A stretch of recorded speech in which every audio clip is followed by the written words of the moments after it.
I pledge allegiance to the flag of the United States of America and to the republic for which it stands, one nation, under God, indivisible, with liberty and justice for all. If we could just remain standing and, as we always do, remember our men and women in the armed forces. If we could remember those affected by COVID. And 3 local residents, if we could remember for a moment, Kevin Davis, Mark Brigham, and John Lackahan.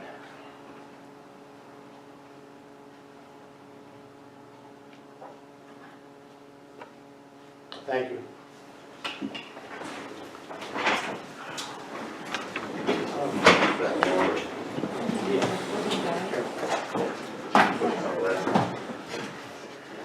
All right, we do have a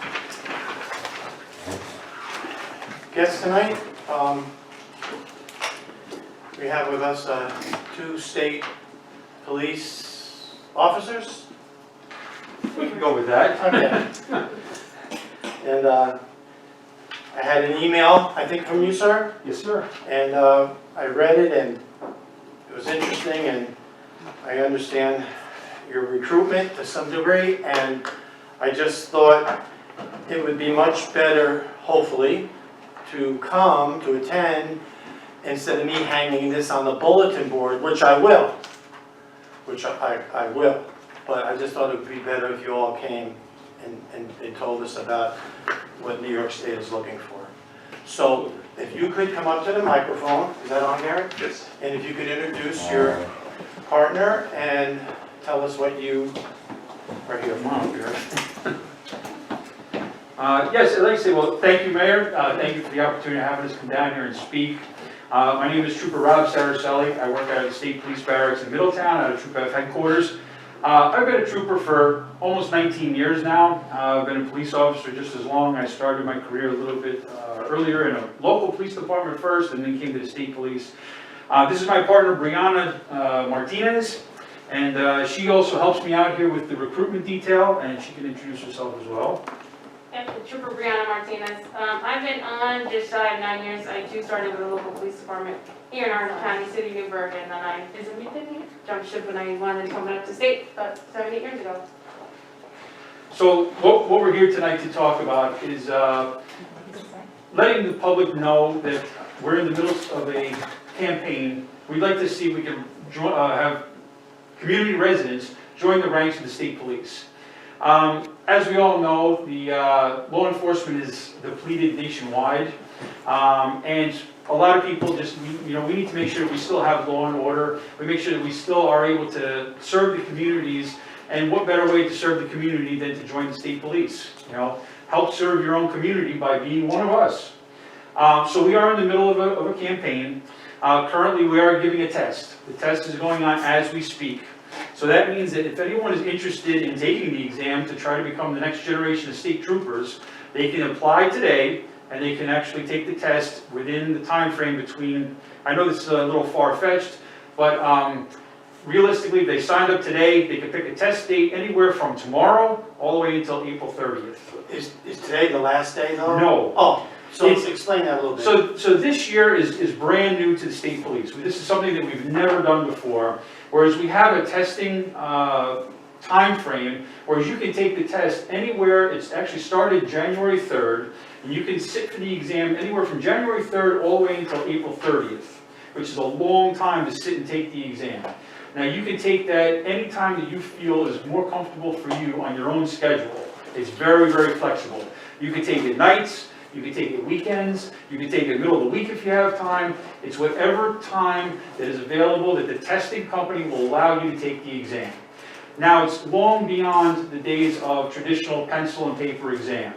Now we'll do this on a computer. It's a computer-based test.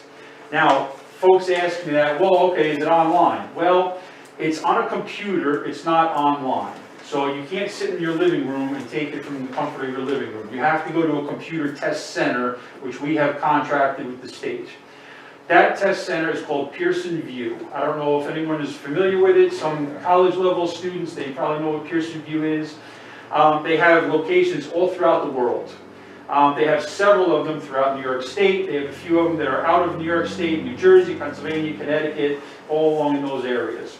So what will happen is when someone signs up to take the exam, they pay a fee to the state police. It's $20, which comes to the state police. That's just our fee to sign up and take the exam.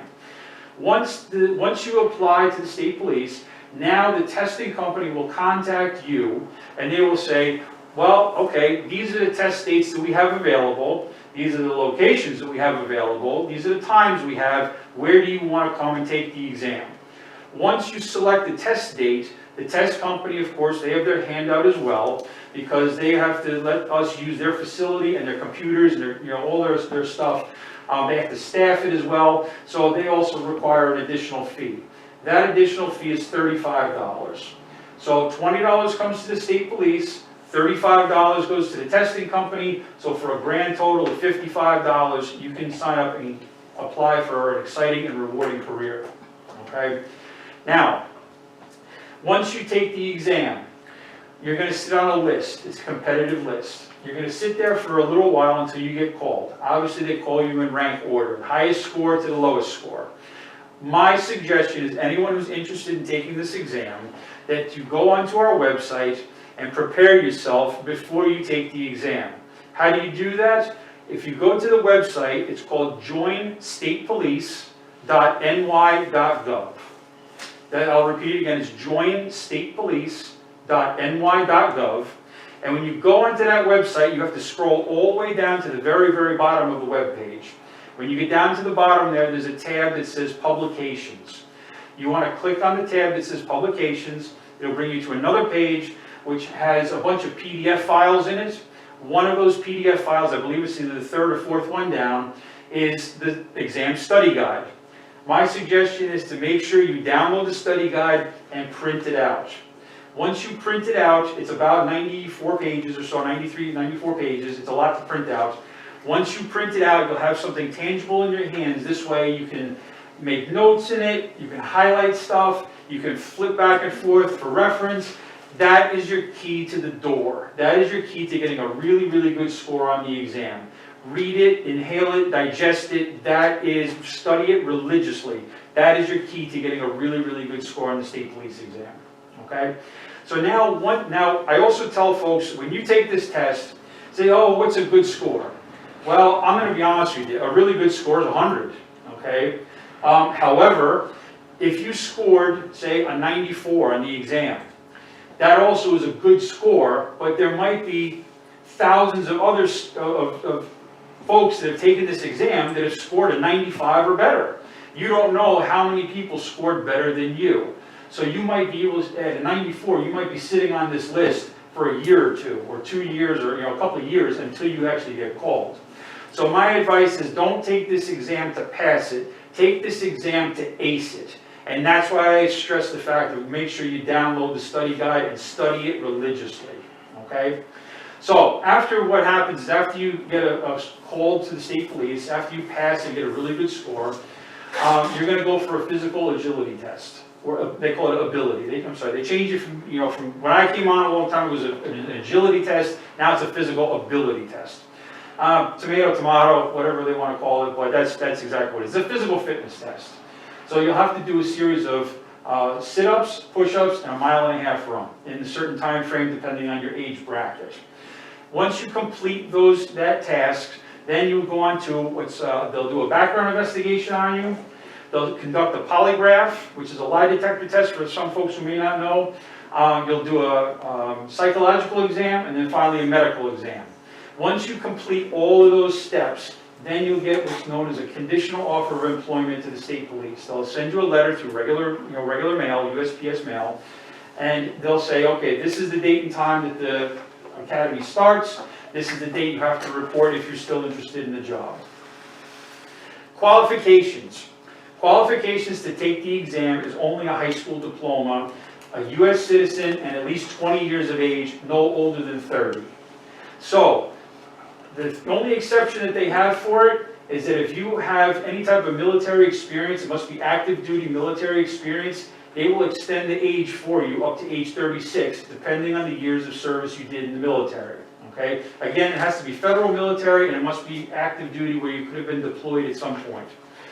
So what'll happen is, if you did 4 years in the military, they will extend the age for you up to age 34 for 4 years of service. If you did 8 years of service in the military, they're only gonna give you up to 6 years. So it doesn't matter how many more years you've done past 6 years, they're gonna cut you off at age 36. So if you did 2 years of active duty military service, you're gonna get extended to age 32. If you did 34, you'll get, if you did 4 years, you get 34. If you did 38, you're only getting 36. Follow, everyone follow on that? Okay? So, the other part is, once you get appointed to the state police, or they say, okay, we're gonna hire you, now this is where the qualifications change slightly. This is where you need to have at least 60 college credits to be appointed to the state police. So you don't need it to apply for the job, but you do need it to get appointed, okay? So you have a little bit of time. So folks who have never, if they don't have any college credits or anything like that, don't be afraid to take the exam now, okay? Get yourself on the list first. It's when you go through the entire process, that's when you need to make sure you have your college credits. So there's a little bit of time in there between the time you apply and the time you walk through the doors of the academy, okay? Another thing, a lot of people, it hasn't been advertised on the website.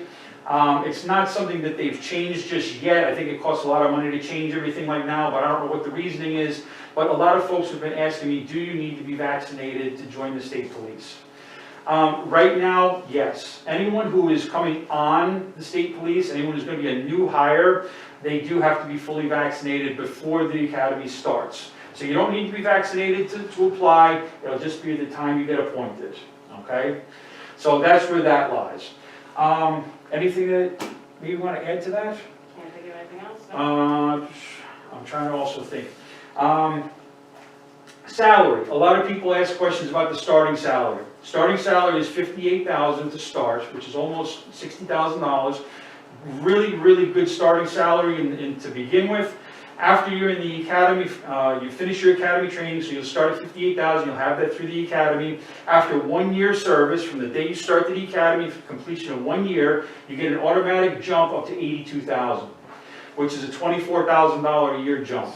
So I don't know, but it's been a long time. I don't think I've ever in my life had a $24,000 a year raise in 1 year. You know, there's nothing, I don't know of anyone who's done that. So the other part is, this is just base salary as well.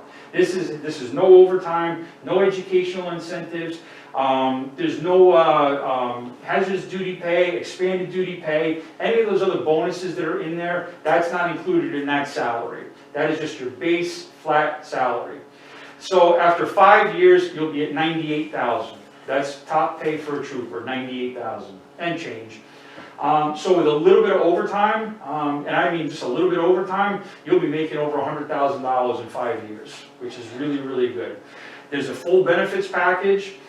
There's a retirement package. The retirement benefits are after 20 years of service, you can retire. So if you're lucky enough to get on the job at 21, 22 years old, you can retire with your pension at 42 years old.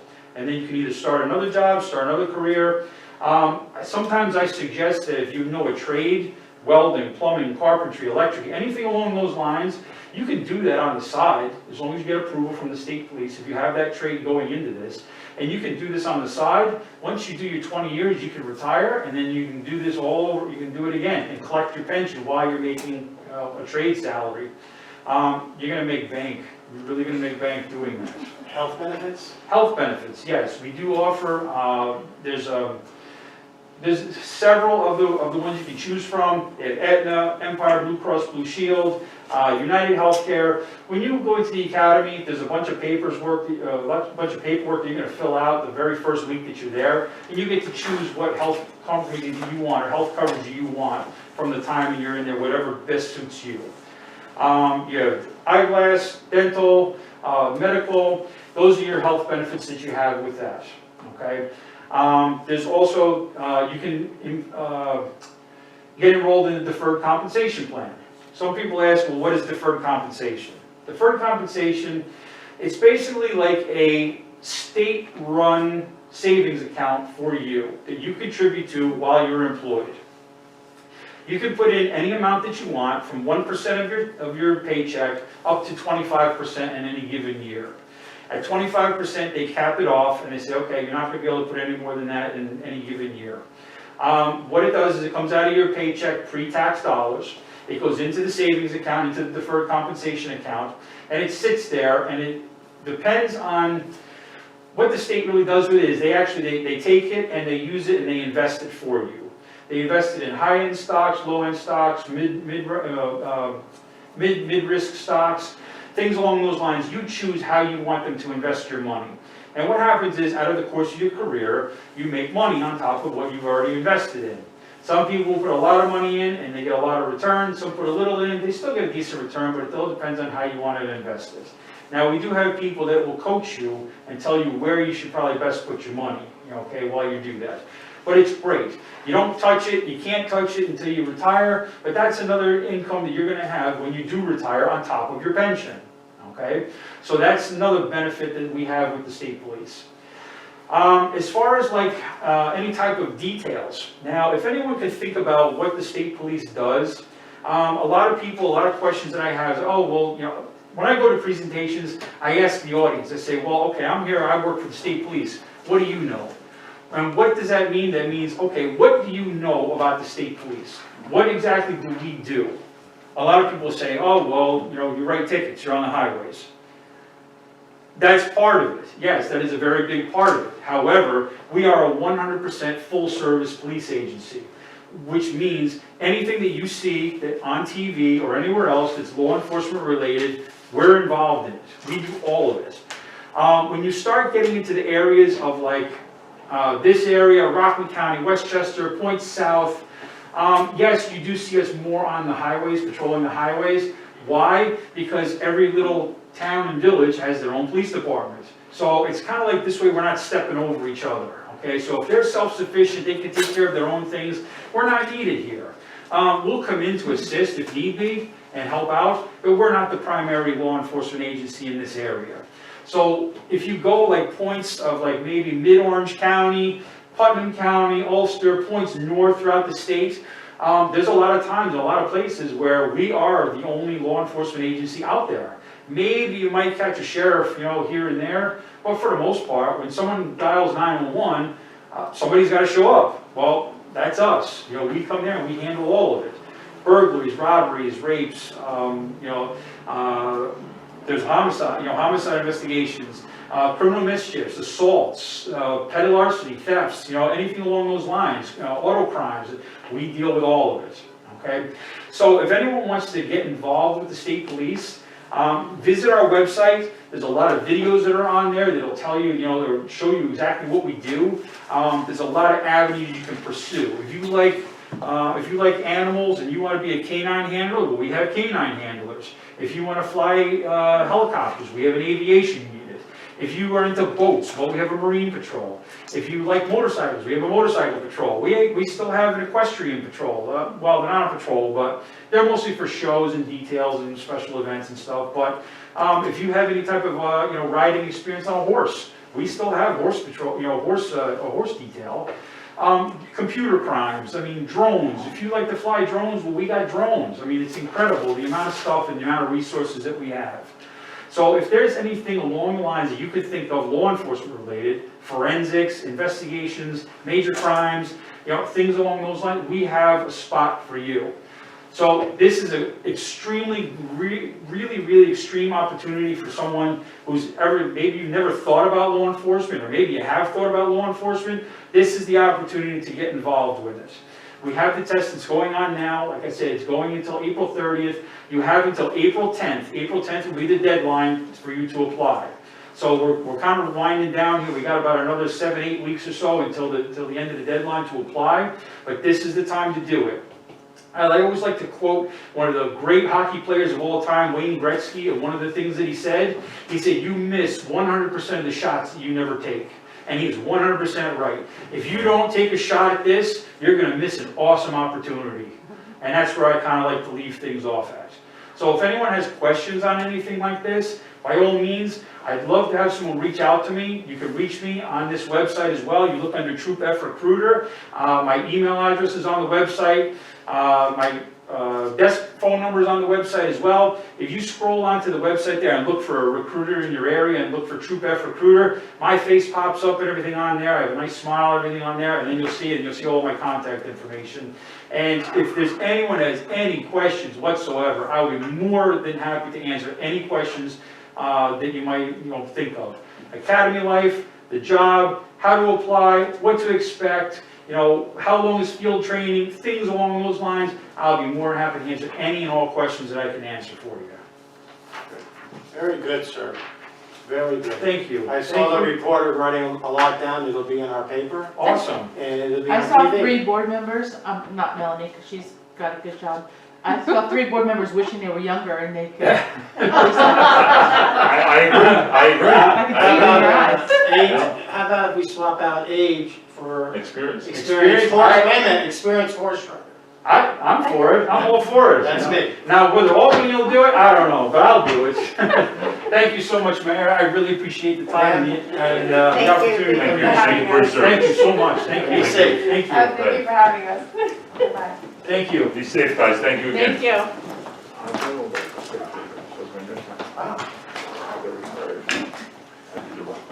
Thank you. Yeah, I'm surprised you don't need to know the water. well, you do. You're involved. That's wrong. My nephew got his bachelor's degree paid for. Yeah. Okay, ma'am, are you here for what? I was just seeing if there is, so I was reading the papers and it said that Falk,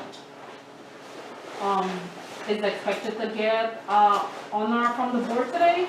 I'm sorry. Ryan, Ryan? Oh, he couldn't make it tonight. Oh, Yeah, he was supposed to be here for an award. okay, I'm gonna try to make it at the next meeting, February 22. okay, perfect, Okay. Thank you. thank you. Thank you. Okay. Yeah, Can I ask a question? Yeah. How long do you guys take to send like if you get a ticket from a village police, like how long does it take to get, like the ticket to get sent out? well, if you got a meter, is it a meter ticket? No, I got a speeding ticket. Okay, they'll notify you, well, you have to, what you really have to do is to reply on the back of the ticket, in guilty or not, and then bring it down to the court, and then they'll give you a date. I did that, Well, I'm sure they're behind, I know they're behind because of COVID. okay, Wait a little longer, and then you can go there and inquire also, okay. okay? They will answer you, because I had somebody, that works with me, and it was probably about 3 months because of COVID and everything else, so they will, trust me, they'll get a hold of you. Yeah, Because mine was since last year, probably March, April. yeah, no, believe it or not, that's what's going on. All right, thank you. Take care, have a good night. All right, have Thank a you. good night. All right, first on the agenda, if we could approve the minutes, they were written on from January 18, 2022 meeting. Make a motion. Is there a second? Second by Brian, all in favor? Yes. Yes. Opposed? Motion carried. Army, and he's on active duty right now. And it was just like the information that you just, May I have a motion to approve the recommendation from the zoning board, Jack Janarone, for Elise Terhune to be the ZBA's attorney for calendar year 2022. Motion? Is there a second? Second? All in favor? Yes. Opposed?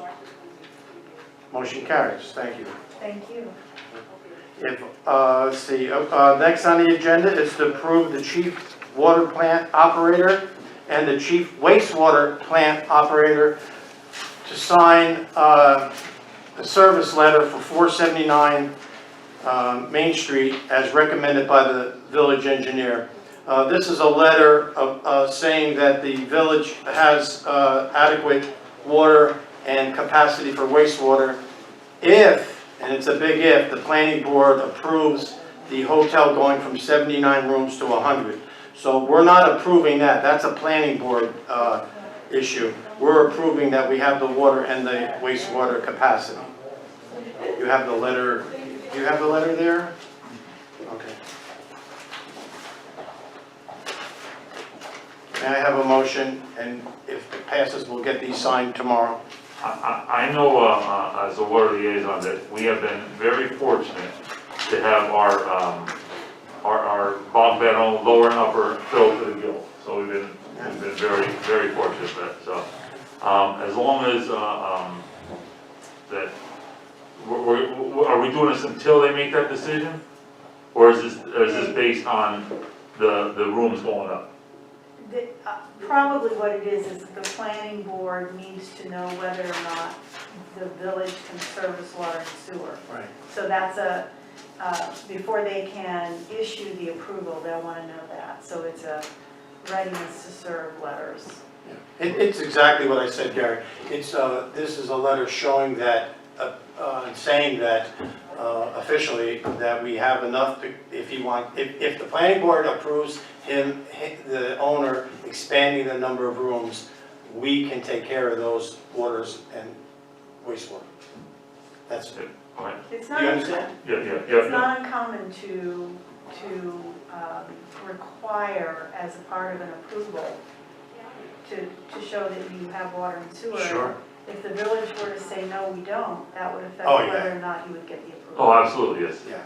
Well, I make a motion that we pass this portable water service to 479 Main Street. Okay. And I have a comment to make on that too, as a sewer liaison, we do have the capacity to actually serve this number of rooms. Okay. Even with the service regulated. And I have a motion, is there a second? A second. All in favor? Yes. Yes. Opposed? No public? No, motion carries.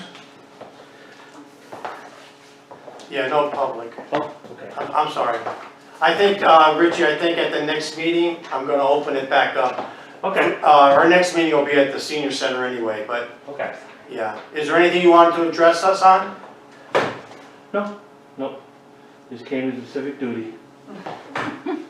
Okay, next on the agenda is refunding a bond resolution. I've been involved in these over the years where the village saves quite a bit of money.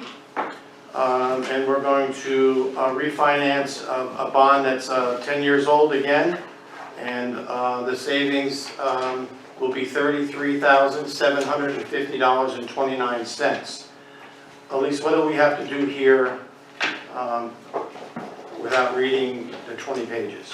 Well, I think you've just summarized what you're going to be doing. You're going to be refinancing bonds at a lower service rate, lower interest rate, and you'll be saving money. Imagine that. So So, I have a couple of comments about this. So I did, you guys sent it a few days ago for me to review, for all the trustees to review, and I looked at it. And it looks like this is a bond that was originally issued in 2002, right, for over $3 million. And in 2012, we refinanced it. We call it refunding, right? We refinanced these bonds in 2012. And this would be the second time we're refinancing that original bond issue of 2002. So I do have several questions. One you answered, how much are we actually saving for the rest of the life of this bond? And the answer is $33,000, right? Which is a significant amount. But the next question is, how much does it cost to actually refinance? It's just like a house. If you're going to refinance a house, there are closing costs. So what are the administrative fees that we're going to have to pay in order to refinance? And the third question is, what is the interest rate? You know, what's the interest rate now, and what interest rate are we going to go down to? I know you said you've been doing this a long time, Mayor D'Onofrio, so I'm just wondering if you know the answers to those before we No. approve it. Go ahead. I think on your first page of the bond resolution, it lists your There's the interest rate. interest rates. Right, okay. So the answers are here, that's right. You They're gave us in the answers. document. Okay, And the answer to this is, the fees are more than what you're gonna save. Okay, the fees to refinance this $1.25 million loan is $70,000 to $75,000. You're gonna save $33,000 to pay $70,000 to $75,000. You'll see that as a premium, okay? So I was just appalled by that, so I called NOAA. I said, well, wait a minute, why are we presenting this to the public? Because this would be a complete misuse of taxpayer money. Why are we even considering this? And he agreed.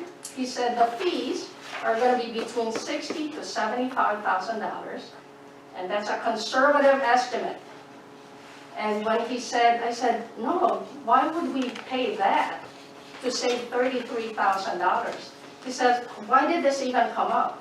He said, well, this is one of those automatic things that there's, in April or July of this year, they look at the other loans, and if there's a little bit of a 2% difference in your current interest rate after 10 years, they would present it to the village. But that doesn't make it a good deal. Okay, so we'll table it, and we'll get Noah on the phone and our treasurer on the phone tomorrow. Yeah, So this could just needs to be can thought we out. table it, please? Thank you. Next on the agenda is a resolution introducing and setting a public hearing for local law amendments to the zoning law to increase the required lot area per dwelling unit in the B3 business district. So all we're doing tonight is setting a public hearing date for comments, and I would suggest that we do it on February 22, which is our next meeting, again at the senior center. It'll be open to the public. Now, Mr. Mayor, I will not be available, that's a Tuesday. Yep, So, you know, I just won't be there if there are Okay. questions from the public. I kind of need you there, so, The next meeting. yeah. Yeah, I would suggest. So the next meeting is the first Tuesday in March is what, ladies? The first Monday in March, you mean? First Monday in March is what? I think it's the 3rd. Please. The first Monday in March is the 7th. The 7th. Okay, so it's a month from today. All right, that's what I would recommend to the board. Are we okay with that? Well, I have a question. So are we just setting a public hearing, or are we introducing it? What does it You're mean to introduce? introducing it, and, well, you have all had it on your desk, because I emailed it to You you. did. Mhm. Today, you're introducing it to the public, and you're setting a public hearing at the same time. Should we talk about what we're introducing? You can certainly talk about it, Okay, all right. if you wish. So I do have a concern about it. Okay, this is a resolution that's amending the zoning for B3, which affects a lot of the buildings and businesses on Main Street, which are B3 zones. Well, on the other side, yeah. On the other side. So what it's saying is that the current square footage minimum requirement for you to have a dwelling in your business, a lot of our buildings, like mine, for example, is a mixed commercial residential. So it's going for a minimum of 350 square feet to now 2,500, almost 10 times larger. You need a 2,500 square foot minimum. That's correct. Yeah. Can I explain a little bit, though? Yes. There was no B3 district. B3 district was a new district that was created. And instead of following the B1 district, which has always been 2,500, it was an oversight at 350. I'm not even sure how we got to that, but it was a complete oversight. It was always meant to mirror what's in the B1 district now, which is 2,500. So if you look at, if you don't fix this, you're going to have you could potentially have density along your main street that is the only village I can think of that even comes close to that is Curious Jewel. And I don't think that's what the board intended. It was an oversight. I didn't catch it, nobody caught it, and actually Jack Janneman caught it. So when he brought it to my attention, I said, oh my gosh, it was never supposed to be that low. It was always supposed to mirror B1. So that's the basis for this suggestion. So, So it's, oh, I'm sorry. are you done? Well, I still have questions Okay, about it. I just have a quick one, I just, so so this changes what's coming in the future, or does that change the past? No, Are they grandfathered in? well, if you have a building now with a dwelling unit in Yes, B3, it's Yeah. grandfathered. Okay, so anything going forward, okay, that was my main concern, Yeah. that I wanted to know about, so. Right, so this really would have the effect of if you want to develop or redevelop property. You have to follow this You criteria. have to follow this criteria, or you can ask for a variance if you need a reasonable reduction or not. It's up to the zoning board. And I would also recommend to the board that while you're going through your comprehensive plan, that you direct the LA group to take very special, a very special look and really analyze your whole B1, B3 district. Because they may have recommendations as well.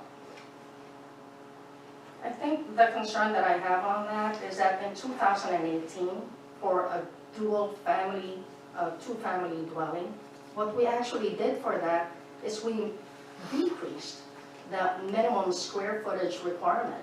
For a two-family dwelling in a residential area, the requirement is only 750 square feet.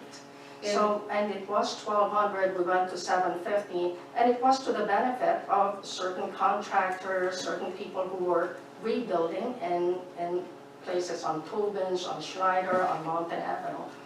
And in a downtown, what we really want, because it's a different population who live on Main Street in any downtown, right? They usually are, not big families, they live in small apartments, they want the convenience of walking from the store to the hardware store to all those other things. Downtown living is not intended to be big dwellings. It's usually small apartments, young people, more, right? Yeah, this doesn't really affect the size of the dwelling unit. This is the lot area. So if you're going to put apartments above retail in the B3 district, then this allows you to do that. It doesn't mean that, it doesn't require you to put a 2,500 square foot apartment. It means that you have to have 25 square feet per dwelling unit. So think about that. So now I have retail, hotel, like whatever you have down here. Now you're going to build condominiums or apartments above. So you want to make sure that your lot is large enough to accommodate the parking, etc. So I don't think this board is looking at 124 units per acre in downtown Village. If you are, you can lower this. It's up to the board. But I would suggest that the original intent was to mirror the B1 district. And until you get your comprehensive plan in place, and you have a more comprehensive, so to speak, look at your downtown area and recommendations there too, what you don't want is someone coming in and wanting to put 200 units over a grocery store in the B3 district, unless you do. No, but I do think. But I mean, it with the should be- parking and everything else, that's why you have that lot area minimum. Again, it's not the size of the dwelling unit, it's the size of the lot. No, I get it. I get that it's not the size of the dwelling unit, but it does limit the number of apartments that could be in a mixed commercial residential space in downtown. Downtown currently, our downtown is vacant, We want a more robust downtown. We want to I do, you know, I would like to invite more young people to live downtown, have apartments, and with the idea of grandfathering buildings so they're not affected. Well, it does affect those building owners and those business owners, because when they want to renovate, you know, when they want to sell, then all of a sudden, the people who are wanting to change something will be, well, this law have to be applied to them. And it does, I think it inhibits growth. Instead of saying, let's mirror the B1, this is an oversight, maybe we should look at those B1 zoning rules and say, you know, that's a little steep. 2,500 square foot lot per one dwelling allowed. It's a little steep for a downtown area that we want to develop. Well, That's certainly my- that's an argument you can make, it's up to your board. The other option the board has is to impose a moratorium until your comprehensive plan is done. And then you can modify your zoning law to meet your comprehensive plan. The comprehensive plan may say, that's too much, that's not enough, I don't know what it's gonna say. So you have two options, you really have three options. You have four options. You can do nothing. You can modify this to mirror the B1 district. You can reduce the 2,500 square feet to something else. But in the absence of your comprehensive plan and a thorough study of that, it would be very arbitrary. It's not like just mirroring what you've had for years. It's really more arbitrary than that. So if the board is uncomfortable with that size, then the fourth option is to have a moratorium on all development except development that's been approved or development that's been through the secret process. Those are usually the two developments that are not subject to a moratorium. And you generally don't, a municipality generally will exempt single and two-family homes, but everything else doesn't get done until the comprehensive plan is done and the new zoning is. Okay, I'm not going to. Parking is an issue. Parking is a big issue here. So if they're gonna be developing condos and things, they've got to give parking. Yeah. You can't go back to the streets are loaded. I am not going to I'm not going to impose a moratorium. I will suggest to the board that we keep the date of March the 7th, 2022 for a public hearing. It doesn't mean we have to pass anything that night. Let's hear what the public has to say. May I have a motion that we have a public hearing on March the 7th, 2022 on this law? I will make a motion for Is there a- March 7th. There a second? Second? All in favor? Yes. Yes. Opposed? Motion carries. Next on the agenda is another local law. Amending Chapter 146 of the Village of Highland Falls Code to prohibit smoking in all village parks. You have that before you. I'd like to set a public hearing on March the 7th, 2022 on this. This would allow no smoking in any of the parks, Roe Park, Memorial Park, Lady Cliff Park, Center Street Park. Those are our 4 parks. Okay. Motion by Brian, is there a second? Second. You have that, Jan? Yes. Joe, there's a resolution on the back of your law. It's setting the public hearing on February 22nd. Right, yeah. Yeah, so. I'm correcting that. Okay.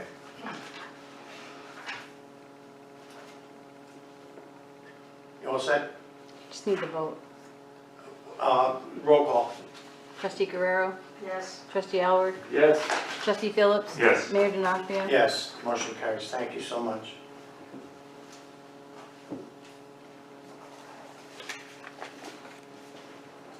All right, next we have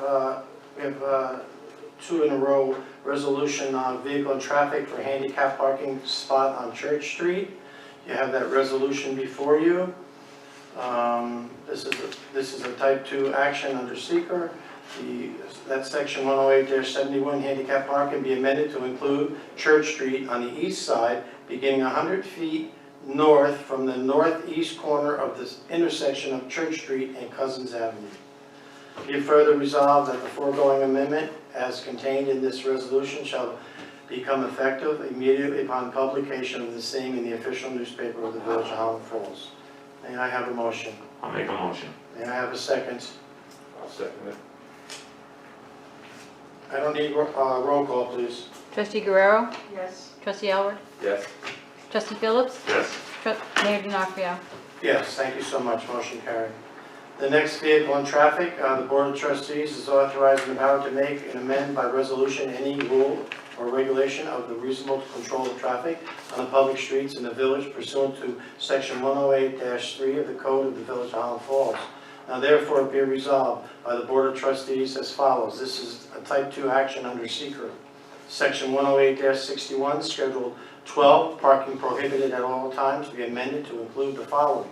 The street is West Street. The side is north/east, location from the northeast corner of the intersection of Mountain Avenue and West Street, and continuing north for 230 feet along the east side of West Street. For those that are wondering where that is, it's in front of the old Hilltop. They have a parking lot for that building, and when people park in the front, that's a blind turn there, and there's going to be an accident. Be it further resolved that the foregoing amendment as contained in this resolution shall become effective immediately upon publication. May I have a motion? Make a motion. May I have a second? Second. May I have roll call? Trustee Guerrero? Yes. Trustee Alward? Yes. Trustee Phillips? Yes. Mayor D'Onofrio? Yes, thank you so much, motion carried. Next, we have an appointment, part-time police officer Jose Santiago at step 5 of the part-time contract at $29.60. May I have a motion? Motion. May I have a second? Second. Roll call. Trustee Guerrero? Yes. Trustee Alward? Yes. Trustee Phillips? Yes. Mayor D'Onofrio? Yes, thank you so much, And- motion. Go ahead. I'm sorry. I just want to make one comment. I saw this and then I heard very, very good things about this officer. A lot of knowledge, a lot of experience. Yeah. And it'll do our guys, the younger guys, really, really good. So I'm glad to have him part of our team, and I wish him the best, seriously, but, you know. And So, you're right on that information. And he's also bilingual. yes, and that helps quite a bit. Okay, next on the agenda is a letter that needs to be signed by myself with your approval. This is about the telephone poles at the north end in relationship to the new hotel, Thayer Flats Resort, where he's paying all the money. The village isn't paying anything to have these telephone poles removed. It's addressed to Orange and Rockland. Dear Mr. Simpson, the Village of Highland Falls has received your request to realign the electric poles within the vicinity of the proposed Thayer Flat Resort and Spa located at 479 Main Street. Upon review, the Village of Highland Falls has approved the electric pole realignment as shown in your design dated June 15, 2020. The electric pole realignment approval is dependent on the removal. Now, this is important. This letter was done at my request because we have a problem when Orange and Rockland comes in and swaps out poles, but they forget and they leave the old pole there for years, and it's got to stop. So the electric pole realignment approval is dependent on the removal, disposal, and concrete sidewalk repair of telephone poles by the developer to the satisfaction of the village engineer prior to the issuance of the certificate of occupancy for the new resort. So that's the letter. I would ask for a motion to sign it, and I will stay on top of this. And that's already been sent out. No, not until I sign it. Well, I make a motion as long as they do everything that's supposed to be. Like you said, O&R has a real bad problem, and I see especially in other places too, besides Highland Falls, that they leave a dead pole there. Yeah. And it looks like garbage.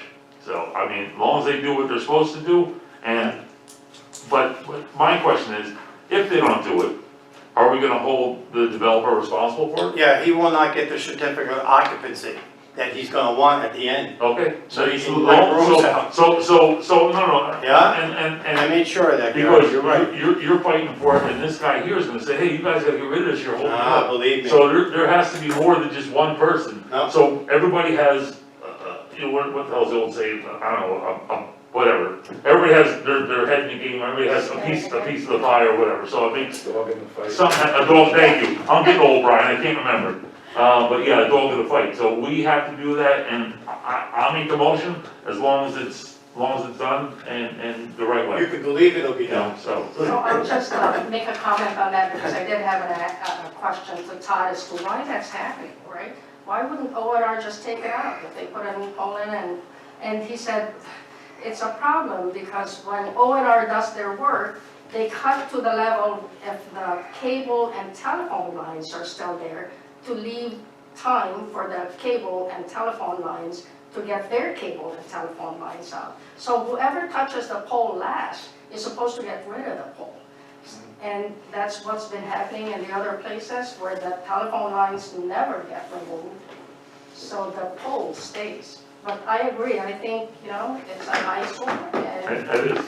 I mean, you go down Mountain Avenue, you go down Browns Hill, Drew Avenue, yes, so, All right, yeah, can I have a motion to sign this letter? I made a motion. Okay, is there a second? Second, Mr. Chair, Yes. just before, this should also be CC'd to the building department and the building inspector. That's the person who issues the CO. Building department Mm-hmm. and Well, the building inspector, actually, specifically. it'll be done. This will be done tomorrow morning, or tomorrow sometime. All right, thank you, Elise. You want that as part of a new motion? Just as, no. We're all I'll right. just make sure we We're okay, okay. All right. need a vote on that. Need to vote on that. I thought we did. I have a did motion, one I have a and- second. and- All in favor? Yes, Yes. Opposed? Motion carried. Thank you. All right, next we have a resignation from the DPW crew, Larry Dunn, effective February 3, 2022. Could we accept, you have that before you? I make a motion. Is there a second? second, All in favor? Yes. Yes. yes, Opposed? Motion carried. Next, we have a resignation from the DPW crew of a laborer, John Sheen, effective February 6, 2022. Motion. Motion by, second. second by Gary, all in favor? Aye. Aye. And on this, I see he spoke quite highly of John Jones Yeah. and Tim Green, and John Jones was honestly one of the best bosses I've ever had in my life. Mhm. And I'll tell you one thing, that goes good to our DPW guys, because they're stretched thin, and Yeah. now they're gonna be more thin, but God bless them, they do the right thing. Thank you, Gary.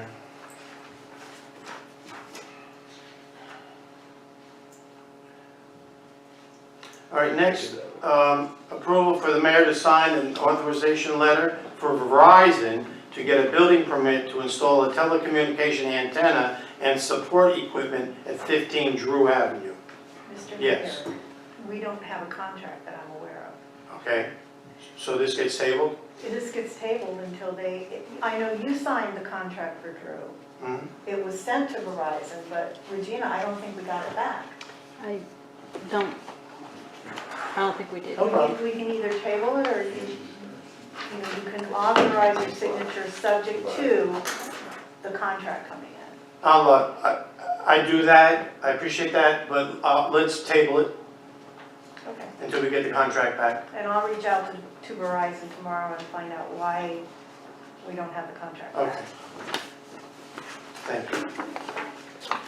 Okay, next we have a request from the deputy treasurer to move $10,000 to replenish workman's comp account from the 601-607-927 and put it into the 831-40178.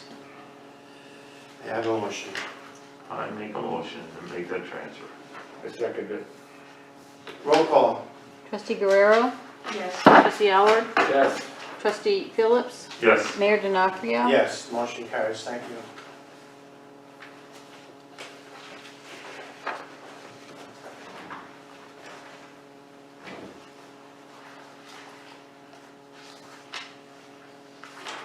All right, next on the agenda is to approve the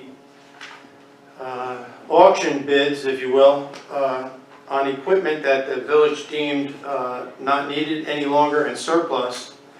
And a couple of years ago, I decided that we should not any longer put ads in the newspaper looking for folks that might be interested in this equipment. And I did that after I was, had a meeting, couple meetings with an auction company. And ever since we've done this several times, we've done very well.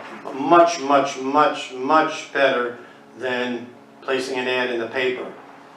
And so we recently have 6 vehicles, 2 Crown Victorias, a Volvo that was seized in a drug raid, an international large dump truck, a street sweeper, and an air compressor. And you have those before you, and you'll see it adds up to $17,730. The superintendent of highways and the mechanic and myself are very happy about this. The bid last auction, you go online for at least a month, and it starts out slow, and then 48 hours before the deadline, you'll see the figures jump, and they did jump over the last 2 days. So I would ask the board to approve these auction bids, and we notify the auction company, and they take care of the rest, and we'll receive a check for $17,730. You could approve that. Motion? Second? All in favor? Yes. Yes. Opposed? Motion carries.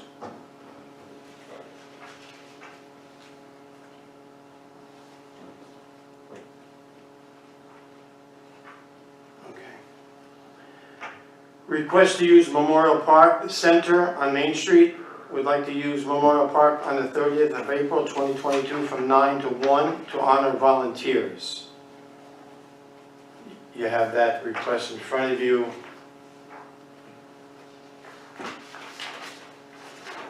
I'll recuse myself of being part of this board. And they have insurance, correct? Yes. Okay. I make, You go hand it in? Yep. Okay. Yes. So the motion should, Gary, just, okay, go ahead, you know. well, Melanie made a motion, I'm gonna second the motion, pending that they have insurance for this activity underneath there, and Mr. Allward said they do, so That's correct. I make the motion, I second the motion, Okay, so. thank you. Thank you. Brian, you want $5? I normally wouldn't do roll call, but we'll do roll call so Brian can get his abstention. Roll call. Trustee Guerrero, Yes. trustee Howard, Abstention. trustee Phillips, Yes. Mayor Denofrio. Yes. Thank you so much. We have bills and claims in the amount of $264,815.21. I review them, you review them too, so I'll make the motion. Second. All in favor? Yes. Let's do it again. All in favor? Yes. Yes. Okay. Motion carries. Thank you so much.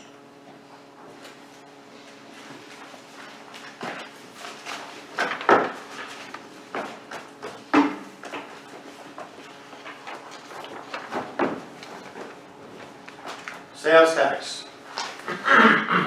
So there was 4 checks a year, quarterly. We just received our 3rd check of $201,131.52.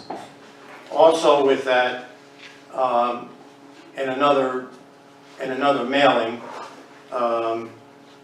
extra sales tax, because the county took in extra sales tax over and above what they thought they would take in. the village received a supplemental check of $166,364.82. So that part was good news. Orange and Rockland will be in the village starting around the 21st of February and continuing for approximately 4 weeks. They'll perform tree trimming and removal work along Mountain Avenue, Main Street, Drew Avenue, Cousins Avenue, Walnut, and Mearns, Old State Road 218, West Street, Snyder Avenue, Laurel Lane, Ondiora, and associated side streets. The company will be Nelson Tree Service, so if you see Nelson Tree Service in your area, that's what they're doing. They're working for Orange and Rockland to prevent outages from fallen trees or branches. And they're gonna notify those people, right, in a letter? I got a letter today at my house, so those Yes. letters went out. Yeah, I got a letter. I think it's actually the same letter, Okay, yeah. as long as they know. Yeah. It's been asked quite a bit about insurance for the senior center, and we asked our carrier, when the village allows the use of the senior center to any organization other than the village. It could be the Town of Highlands, the Chamber of Commerce. Should that organization provide a certificate of liability insurance naming the village as additional insured to cover them from the date and time and reason for the use of the facility? And our carrier responded back, the answer is yes. We kind of knew that, but it's always nice to get it from those that know a lot more.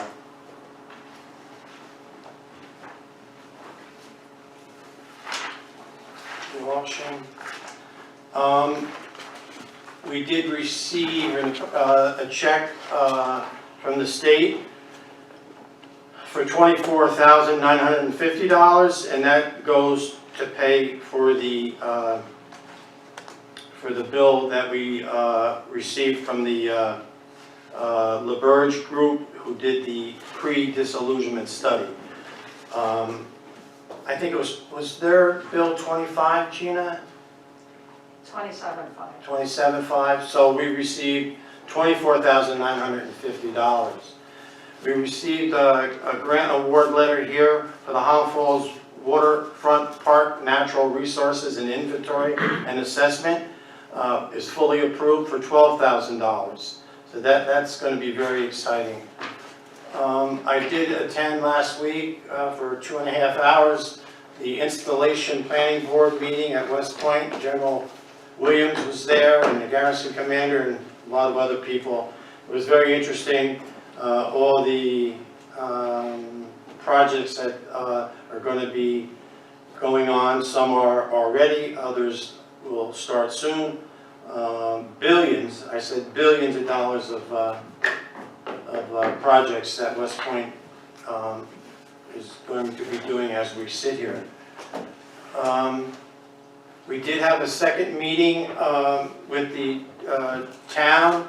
It was really, the reason for the meeting was to share equipment, but then I brought up other issues. So the DPW agrees, the two DPWs agreed to share equipment, especially the backhoe, until we get ours. The town will load salt for us at the salt pile with our driver. That wasn't done before, should have been, now it will be.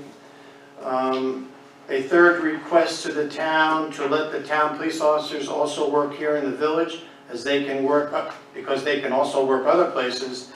The supervisor said it was the chief's policy that they not be allowed to work here. He did say he would talk to the chief and form a government. The senior center and the senior center and the center town, all senior programs are done by Falk and Ann Molina. Bob said he didn't know why the rec department needs insurance. Well, that's our insurance carrier told us that. Land return, town will support, and I thank them for that. Hotel tax, Bob said, his comment was, he didn't know why they wouldn't support it. It's a home rule issue, so Elise, I will be talking to you tomorrow about a resolution. And then I'll share it with the town, and they can do something similar, I hope. Okay, I looked into this a few years ago. I was Yes. not aware that a local municipality could impose Yes, hotel tax, so maybe the laws have changed. yeah, so we'll see. I have a call in, but yeah, Yeah, okay, I'll check. okay.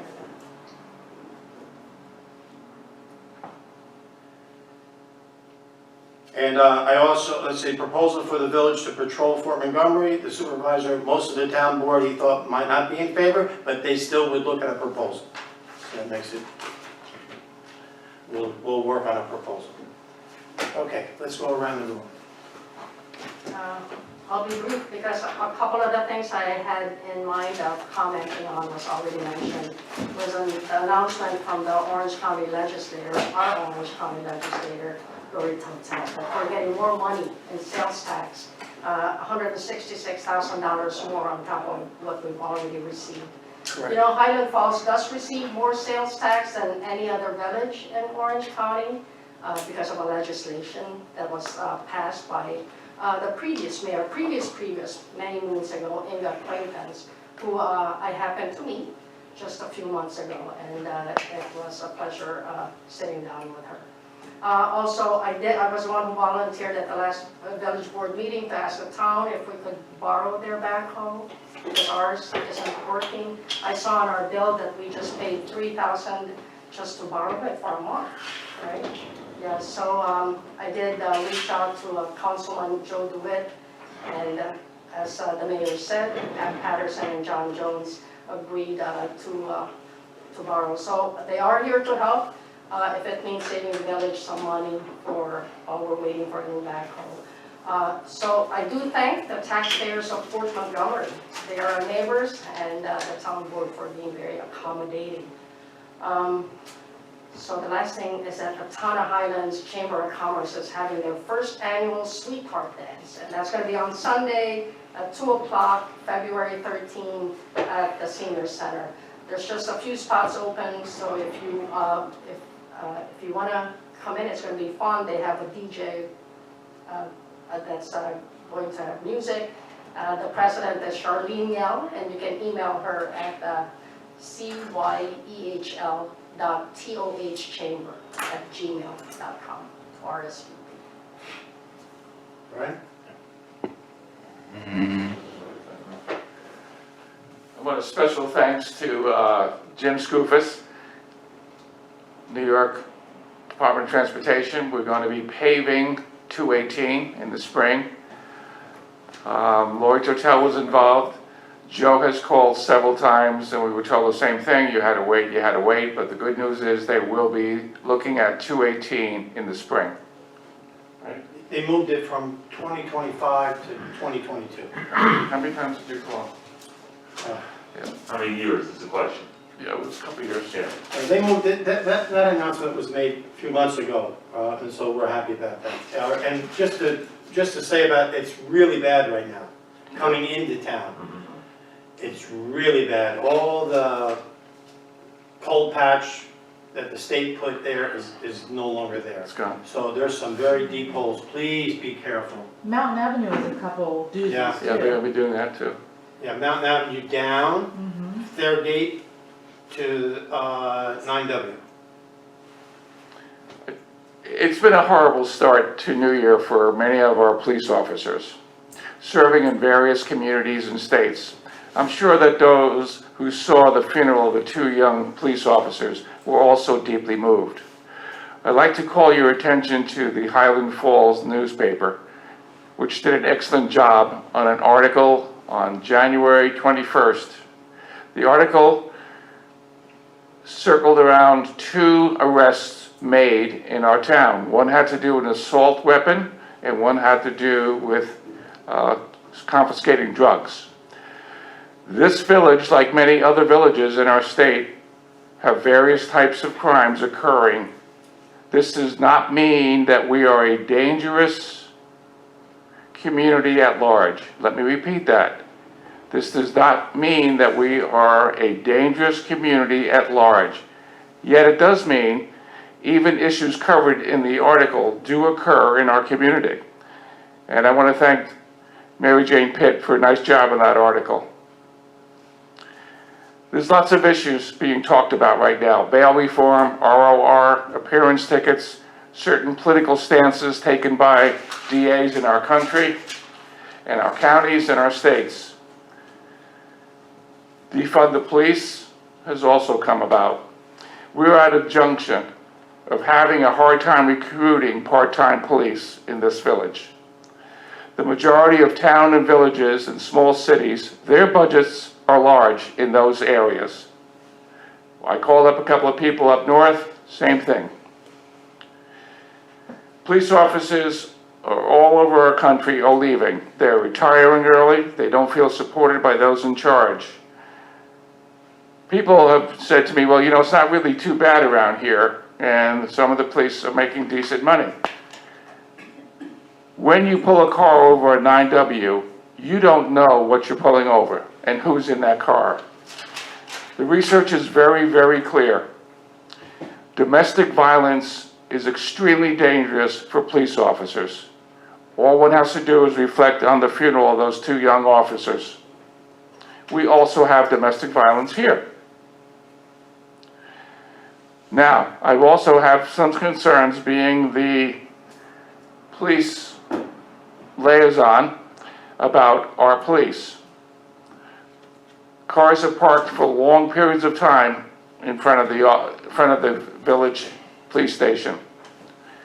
We see people down at the lot talking to each other. We want more community policing. We want programs for kids. I've been meeting with Sergeant Twerpy on these issues. I know he takes calls from people. I know that he has spoken to several residents, and we are working to improve the department in various areas. We are at a time in our society when police don't feel valued, trusted, or supported. The prediction is soon we will have a shortage of police officers in this country.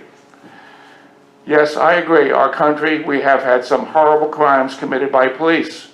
People's constitutional rights have been taken away, people lost their lives, and yes, we need to deal with these transgressions in court systems and perhaps even the loss of pension. But we cannot and should not assume that the majority of police officers in this country are bad. This is a very difficult time for police officers and their families as well. Citizens in large cities, urban areas, even rural areas across our country are very worried. Can we improve on certain aspects of our police force here? Absolutely. But they need our support. Our support does not mean we can't have civil conversations with Sergeant Twerpy and our residents. Please reach out to all our police officers across this country. Thank you. Thank you, Brian. You're right. Locally, I want folks to know that I meet with the officer in charge 5 mornings a week, without a skip, without a miss. I go into the police station in at least 2 shifts out of the 3 a day, Saturday and Sunday included. I have a pet peeve, which is vest, and they know it next door. We've had some serious calls recently, stops, vehicle stops, serious calls to homes, and in the last 5 weeks, 5 domestics. Domestics are sometimes referred to as some of the most unknown calls that you can go to. And we saw that down in the city. And so I will continue to do what I do. I've given Brian Howard the tools that he wants to use next door to make things better. As you pointed out, everything isn't perfect. And it's a continuous job. And so we will continue as we are. So, but I thank you for what you do. Gary? Well spoken, gentlemen. Just a quick thing, water department is doing very well. Jack and Paulo are doing a very good job up there. I thank them very much for it. I just have one thing to say about the snow that we had on Main Street and everything else. The guys are doing a good job. They're doing a fantastic job. But when residents are calling and complaining that the upper part of Main Street looks terrible, well, the reason it looks terrible is that people are leaving their cars there 2-3 days. As soon as your car is parked there and it snows, shovel out and move your vehicle. I mean, then it won't be such a hassle. You know, oh, they blocked my car and stuff. Well, you have to move your car, but they have no place to put the snow.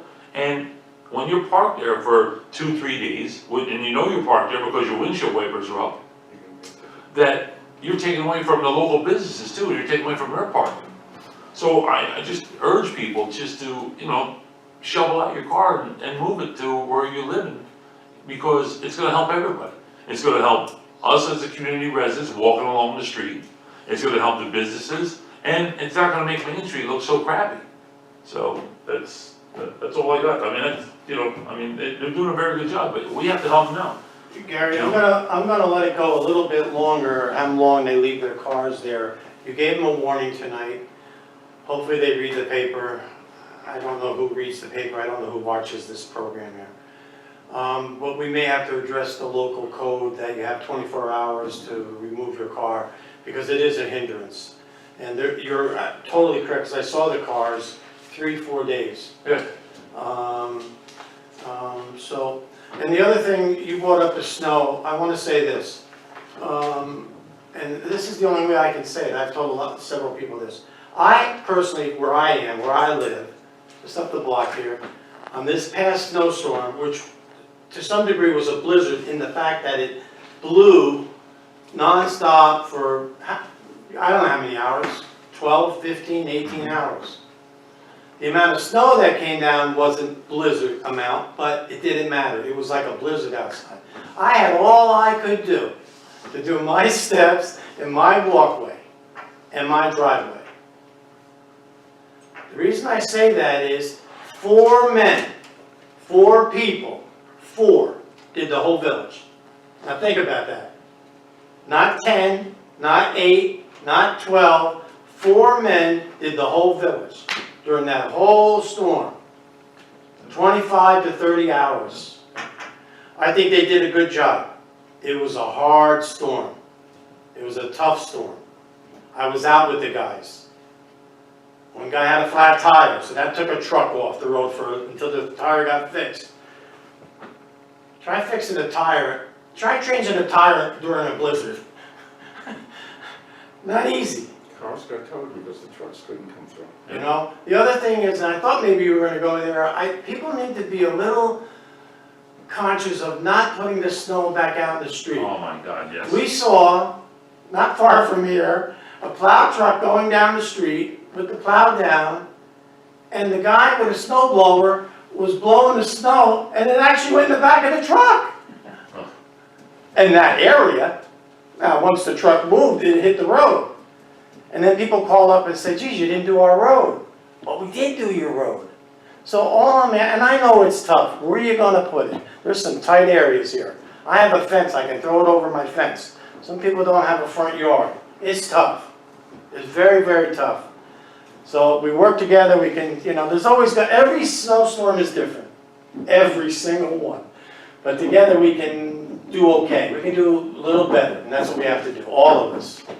Thank you. Thank you. I'll take anyone, Elise, you have anything? No. Okay. Mary Jane, you have anything? Okay.